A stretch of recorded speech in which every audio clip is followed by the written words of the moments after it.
ठीक है डॉक्टर साहब, मैं आपसे एक और सवाल पूछना चाहूँगा जी बच्चों के ताल्लुक से कि जब बच्चे अपनी माँ के कोख में होते हैं तो उमूमन मैंने पढ़ा तो था, लेकिन मैं आपसे कंफर्म करना चाहूँगा कि जब बच्चा जो बनना शुरू होता है तो 4 महीने जब उसकी कंप्लीट हो जाते हैं तो 4 महीने के बाद में बच्चे के अंदर रूह डाली जाती जी है, और रूह डाली जाती है। क्या बात सही है? जी हाँ। जी। तो जब वो बच्चा 4 महीने के बाद में उसमें जान आ जाती है, तो अब हमको क्या केयर करना चाहिए? माँ के लिए हमको क्या ग़िज़ाएँ देना चाहिए? माँ ने किन चीज़ों की एहतियात करना चाहिए और उनको क्या चीज़ें खाना चाहिए, क्या चीज़ें नहीं खाना चाहिए? ये सारी चीज़ें आप सामान्य को बताएं। देखिए, सबसे पहले तो खुराक अच्छी हो, अच्छा। क्योंकि अगर माँ अच्छा खाती है बिल्कुल। तो बच्चों को ग्रोथ होगा। जी। वो तो क्योंकि अल्लाह ताला ने जरिया ही बनाया ना एक कोख में, जब क्योंकि सारे एक इबादत हो गई, अच्छा खाना हो गया, और घर के जो अराकीन हैं सबसे पहले तो उन्होंने भी उसको खुश रखना चाहिए। हाँ बिल्कुल। ठीक है। और उस वक्त में माँ ने अच्छी किताबें, हदीसें, कुरान शरीफ की इबादत, ये जो सारी चीज़ें हैं, वो अगर सारी चीज़ें होती है, उसके बाद फिर डॉक्टर का जो ट्रीटमेंट है, जो डॉक्टर सजेस्ट करते हैं, ये सारी चीज़ें अगर उस वक्त सही होती है उसके पैदा होने तक, तो मुझे नहीं लगता कि उसको कोई प्रॉब्लम आए। अच्छा, मैं पूछना चाह रहा हूँ कि इन दिनों में जी। बच्चे की जो माँ है तो उसको किन चीज़ों की एहतियात करना चाहिए खाने और पीने में? क्या चीज़ें उसको खाना चाहिए और क्या चीज़ें नहीं खाना चाहिए, ये बताओ। देखो, खाना तो सारी चीज़ें जो है अच्छी चीज़ें तो हम लोग खाते ही है, अब खाना चाहिए बोलने का मतलब खाने में ऐसा कोई परहेज नहीं है। अच्छा। जी, खाने में ऐसा कोई परहेज नहीं है, सिर्फ इतना ही है कि कुछ चीज़ें जैसे वजन उठाना, भागना जोर से, सीढ़ियों से जोर से उतरना होता है ना कभी कभी, तो ये सारी चीज़ों का एहतियात करना चाहिए। जी ठीक है।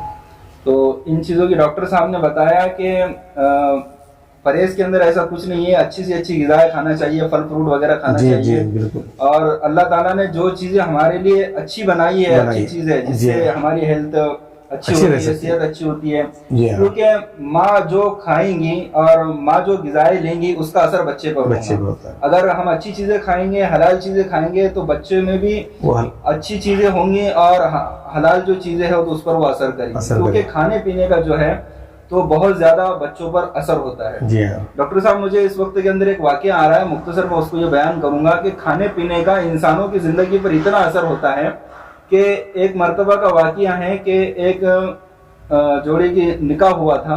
तो निकाह होने के बाद में उनका एक बड़ा आंगन था, ग्राउंड था, तो उसके अंदर पड़ोस के घर में से एक बेरी का दरख्त तो दूसरे के घर में लटक रहा। तो हुआ ऐसा कि उसके घर से जो दरख्त था तो वो बेर इसके आंगन में गिरते थे। तो उसकी जो वाइफ थी, उसकी जो बीवी थी, तो उसने उसके बेर जो था दरख्त का वो उठाया और उससे बगैर पूछे उसने वो खा लिया। जब उसने वो खा लिया तो उसके पेट में तो उसकी कोख में बच्चा पल रहा था। तो फिर चंद सालों के बाद में जब बच्चे की पैदाइश हुई और बच्ची की पैदाइश के बाद में जब बच्चा चलने के काबिल हुआ, तो एक मर्तबा वो अपने बाप का हाथ पकड़कर बाजार में जा रहा था। तो जब वो बाजार में गया तो उसने एक बेर का इसी तरह गाड़ा लगा हुआ था, तो उस बच्चे ने उस गाड़े वाले से पूछे बगैर वो बेर उठाया और उठाकर खा लिया। तो उसका जो बाप था तो उसको बहुत अफसोस हुआ, उसको बहुत दुख हुआ कि मेरे बच्चे ने इतनी गंदी हरकत करी कैसे। जी। इसने पूछा नहीं, कुछ नहीं, तो उसने पूछना चाहिए था कि पूछ कर लेना चाहिए था, बगैर पूछे लिया। मेरे को बहुत अफसोस हुआ, इतना अफसोस हुआ कि वो इसी अफसोस के आलम में घर पर आए और घर पर आकर अपनी बीवी से पूछा, यार हमारे बच्चे ने आज बहुत ही गंदी हरकत बाजार में करी है, उसने बगैर उसकी इजाजत के बेर उठाकर खा लिया, मुझे बहुत अफसोस हुआ। जी। तो उसकी वाइफ ने, उसकी बीवी ने जो उसको जवाब दिया कि इसमें कसूर बच्चे का नहीं है, इसमें कसूर मेरा है। अच्छा। तेरा? कहा मेरा कसूर है। कहा कि तेरा क्या कसूर है?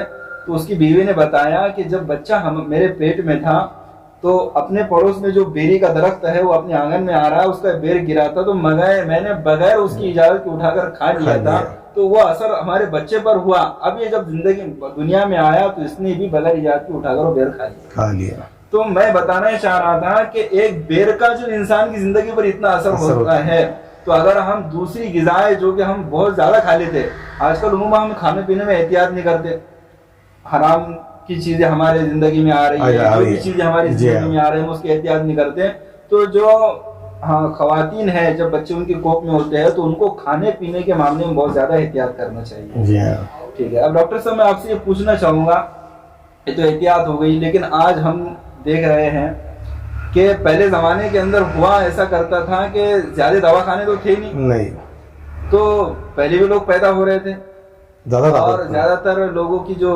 औरतों की जो डिलीवरी है, पैदाइश है खेतों में, इसी तरह घरों में, हॉस्पिटल का कोई नज्म नहीं था, इंतजाम नहीं था, और ऐसी बच्चों की पैदाइश नॉर्मल तरीके से हो जाती थी।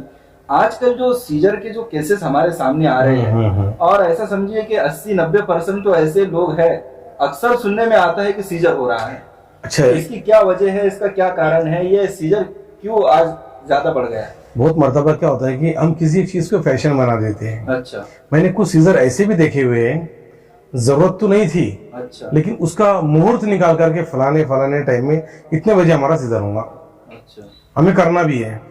तो क्या होता है कि मेंटेलिटी बन गई है लोगों की। अच्छा, और मैं ये कहूंगा कि सीजर के ताल्लुक से कि हर बार डॉक्टर को इसमें ब्लेम नहीं किया जाता था। अच्छा, उसमें क्या होता है, कुछ प्रॉब्लम्स भी होते हैं, बच्चे की हेल्थ, बच्चा ज्यादा वजन का हो जाए, या बच्चे के पेट में अंदर कुछ इंटरनल कुछ उस बच्चे को प्रॉब्लम्स है, या बहुत बार क्या होता है कि मैच्योर्ड जिसको बोलते हैं हम, शादी का जो है कि भाई उम्र में आने के बाद में शादी होना चाहिए। बहुत मरतबा क्या होता है कि ये सारी चीजें भी उसको कारण होती है, लेकिन उसमें क्या होता है कि सीजर को भी कभी कभी ऐसा, मैं सीजर की तारीफ नहीं कर रहा हूँ, लेकिन कंटिन्यू सीजर या डॉक्टर को ब्लेम नहीं कर सकते हम लोग, उसमें बहुत सारे प्रॉब्लम पेशेंट की भी होते हैं।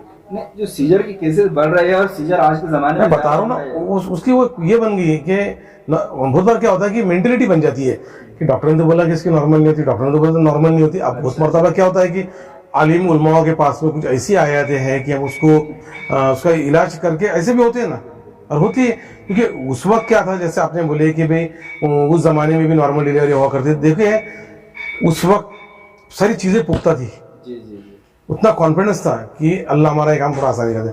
बहुत मरतबा क्या रहता है कि हम बहुत कुछ डॉक्टर पर भी डिपेंड हो जाते हैं, तो उसमें मतलब जो हमारी सोच बन जाती है क्या मेरा सीजर ही होने वाला है, मतलब वो लाल कलर की गोली से फायदा होता, दूसरे वो अगर वो 5 वाली भी रही तो उससे नहीं होता। मतलब जो हमारी जहन बन जाता, जो हमारी मेंटेलिटी बन जाती है, वो चीज करने से वैसा होता। जी हाँ, मतलब वैसे ही होता कि वो उसको चेंज नहीं कर सकते, क्योंकि मैं 25 साल से सारी चीजें देख रहा हूँ। क्योंकि सीजर करने में जो है ना, डॉक्टर का हेडेक है ना, डॉक्टर का बहुत ज्यादा हेडेक है। आजकल तो नॉर्मल में भी बहुत सारे उनको मिल जाता है, बोलने का मतलब उसको 7 दिन रखो, 8 दिन रखो, उसकी केयर करो, उसकी क्या प्रॉब्लम्स आएंगे, एनेस्थेसिया रहता है, बहुत सारी प्रॉब्लम्स उसमें रहती है। डॉक्टर भी नहीं चाहते कि पेशेंट का सीजर हो। अच्छा, बहुत जगह पे ऐसा होता है, और बहुत मरतबा क्या होता है, पेशेंट भी नहीं चाहता हो जाए, लेकिन पेशेंट के कुछ प्रॉब्लम्स रहते हैं, बच्चा हेल्थली है, उसका मुंह नहीं खुला है, और बहुत सारी प्रॉब्लम्स होती है, करना ही पड़ता है, ऐसा है। अच्छा, तो मतलब ये सब मेंटेलिटी का है, उसको उसकी ताकत बनाना पड़ेगी, उसकी दिल की ताकत बनाना पड़ेगी, नहीं मेरी डिलीवरी तो नॉर्मली होंगी। अच्छा, हाँ ठीक है, यहाँ तक बात हो गई। अब बच्चे की पैदाइश का मामला आता है। अब बच्चे जब पैदा हो जाता है तो अब सिलसिला शुरू होता है बच्चे के दूध पिलाने से। कुरान करीम इसके मुतालिक कहता है कि वल वालिदातु युरज़िना औलादहुन्ना हौलैनि कामिलैन, के 2 साल मुकम्मल अपने बच्चे को दूध पिलाए। और डॉक्टर भी यही बोलते हैं। अच्छा, डॉक्टर भी ये बोलते हैं। जी हाँ। लेकिन आज हम देख रहे हैं कि शायद ही कोई ऐसी मतलब बहुत कम है ऐसे लोग जो कि मुकम्मल अपने बच्चे को 2 साल दूध पिलाते हों। जी, तो मैं आपसे पूछना चाहूंगा कि बच्चों का माँ का जो दूध है वो बच्चों के लिए कितना फायदेमंद है, और माँ के दूध की क्या बेनिफिट है, वो आप हमारे सामने को बताएं। देखो, हदीस कुरान से तो ये साबित है कि माँ का दूध बच्चे के लिए बहुत अहम है। बिल्कुल।